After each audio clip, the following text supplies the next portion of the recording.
Hello दोस्तों, आज 11 तारीख है शनिवार, जुलाई 2026। अभी शाम का वक्त है। तो आज मैंने एक मुद्दा सोचा जो ज़्यादातर हाल में न्यूज़ में आ रहा है। राम मंदिर में जो चोरी हुई इसके बारे में। पहले जब हमें ये समाचार पहली बार जब आए तब हमें आश्चर्य हुआ कि ये हो नहीं सकता, लेकिन कैसे होगा। तो एक शर्मजनक घटना है।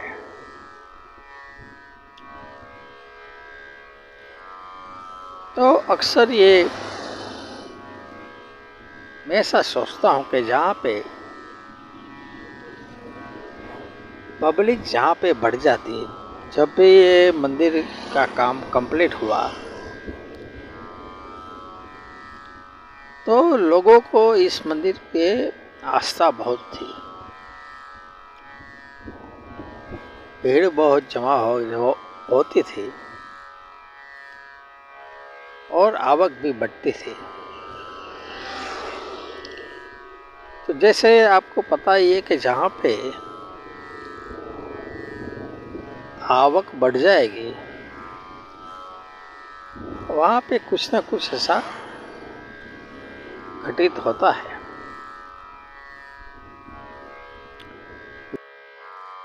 व्यवस्थाओं में तो आपने देखा होगा, व्यवसाय तो इसमें की गई थी, लेकिन उसमें जो लूप होल्स थे उसका फायदा लिया। कहते हैं कि एक बार चोरी नहीं हुई है, कई बार चोरी की गई है। और हमें सुनने मिलता है कि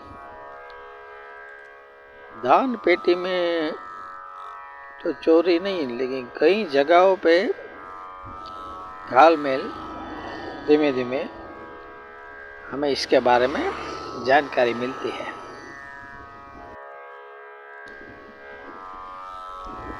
वैसे आप देखिए तो इंडिया में कई मंदिर है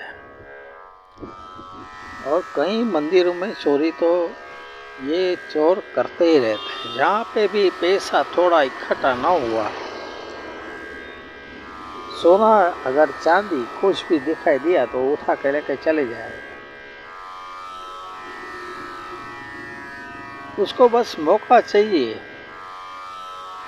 और मौका वो ढूंढ लेते हैं। तो कहने का मतलब कई जगह पे चोरी हुई, इस मंदिर में भी चोरी हुई। लेकिन अभी कहते हैं कि भाई इंक्वायरी भी बिठाई गई है, SIT, और प्रयत्न कर रहे हैं, तो कुछ ना कुछ तो इसमें आएगा। देखिए, मैं ऐसा समझता हूँ कि जितना विरोध हो और जितनी ये जो इंक्वायरी होगी उससे कुछ अच्छे परिणाम आएंगे।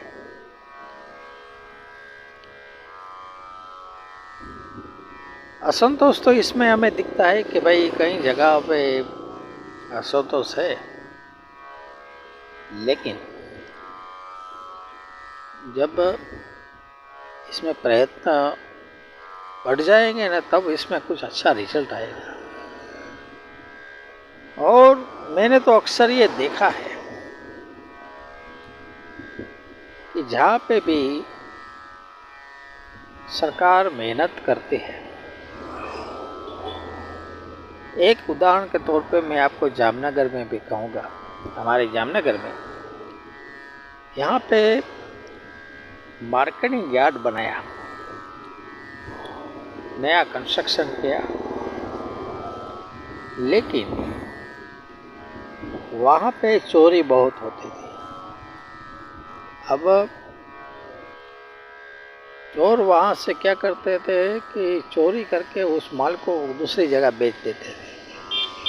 अब कहते हैं कि भाई कितने ही वर्षों से ये लोग काम कर रहे थे। जब आप उसको पकड़ोगे तो आपके सामने आएगा वो, यानी कि वो आपका सामना भी करेंगे। वो बहुत वर्षों से कर रहे हो, उन लोगों का ये बिजनेस होता है, उसका घर परिवार उस पर निर्भर रहता है, वो सामना करेंगे। तो इसी तरह से इस मंदिर में तो बहुत बड़ी चोरी हुई है, तो थोड़ा मामला कठिन होगा, लेकिन परिणाम कुछ अच्छा आएगा। और आपने एक बात तो मार्क की होगी, हमारे जो प्रधानमंत्री मोदी जी है, कहते हैं कि मंदिर बनाने में उसने अपनी बेस्ट से बेस्ट एफर्ट लगा के मंदिर का निर्माण करवाया था। अपने पास जो भी बेस्ट कहते हैं ना, ताकत थी वो लगाई थी उसमें। कहते हैं कि धार्मिक जगत में ऐसे कहते हैं कि सिद्धत्व लगाया था, सिद्ध पुरुष होते हैं ना, उसने अपने मेहनत से वो मंदिर बनवाया था कि देश में शांति हो सके। मंदिर तो बनवाया, फिर ये सब कलंक आ गया, ये बाबत शर्मजनक है, और कलंक लग जाता है इसमें। मेहनत तो की, लेकिन अब आवक बढ़ गई है तो चोर भी इसमें बढ़ जाएंगे। आवक नहीं होगी तो वहाँ पे कुछ छोटी बड़ी होगी चोरी, लेकिन इसमें तो बहुत बड़ी चोरी हो गई।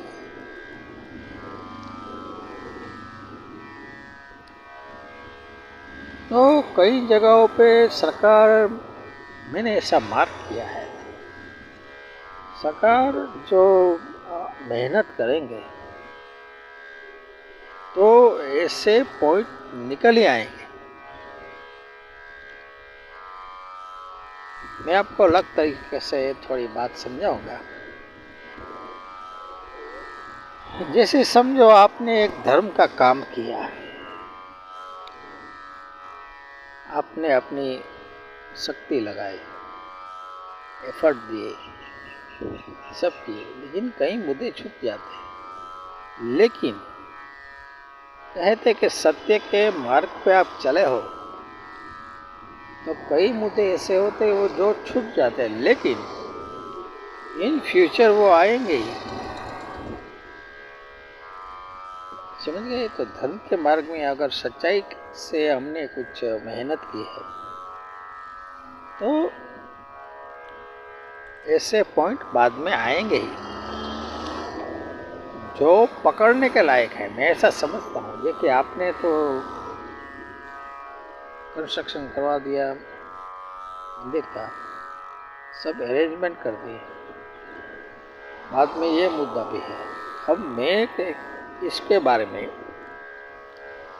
ऐसा सोचता हूँ कि भाई ये कई वर्षों से तो चालू नहीं है ना। जब कहते हैं कि जहाँ पे धर्म बिगड़ जाता है ना, वहाँ पे ऐसे प्रश्न आते हैं। ये धर्म का मामला है, और मैं ऐसा समझता हूँ कि अगर दूसरे इसके रिलेटेड कई मुद्दे वहाँ पे निकलेंगे, जितनी गहराई से तपास करेंगे उतनी गहराई से कुछ अच्छे परिणाम आएंगे इसमें। तो मैं कह रहा हूँ कि भाई और इसमें तपास होनी चाहिए, तो इसमें परिणाम लाना चाहिए। तो आपको ऐसे कई मुद्दे इसमें मिलेंगे कि जहाँ पे आप छोटे से सेंटेंस में समझ सकें तो इसमें सब आ जाएगा। धर्म अच्छा नहीं होता है। जहाँ पे धर्म अच्छा नहीं होता ना, वहाँ पे पापाचार बहुत हो गए। ये जो धार्मिक लोग इकट्ठा होते हैं ना, वहाँ पे पापाचार होता है, अत्याचार होता है। और इसके बारे में अगर समझो गहराई में जितनी आप इंक्वायरी करोगे ना, तो वहाँ से कई मुद्दे मिलेंगे। इसलिए इसमें इतना ही कहते हैं कि जहाँ पे धर्म बिगड़ गया, वहाँ पे सब बिगड़ गया। समझ गए?